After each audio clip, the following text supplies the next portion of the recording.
കാത്തിരിപ്പിനൊടുവിൽ identity എന്ന ചിത്രത്തിന്റെ first day Kerala box office collection റിപ്പോർട്ടൊക്കെ പുറത്തുവന്നിരിക്കുകയാണ്.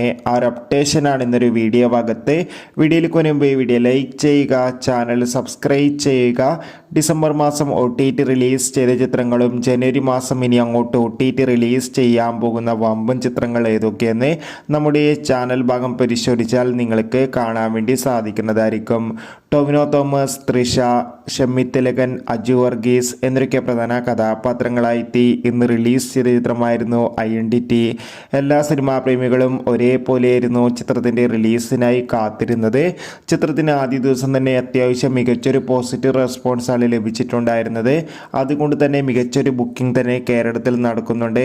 ആദ്യ ദിവസം ചിത്രത്തിന് ഏകദേശം 1.5 കോടി 2 കോടിക്ക് അടുത്ത് വരെ കളക്ഷൻ നേടിയെടുക്കാൻ വേണ്ടി സാധിക്കുമെന്നാണ് ട്രാക്കിംഗ് റിപ്പോർട്ടുകൾ സൂചിപ്പിക്കുന്നത്. കാത്തിരിക്കാം കൂടുതൽ ബോക്സ് ഓഫീസ് കളക്ഷൻ റിപ്പോർട്ടിനായി.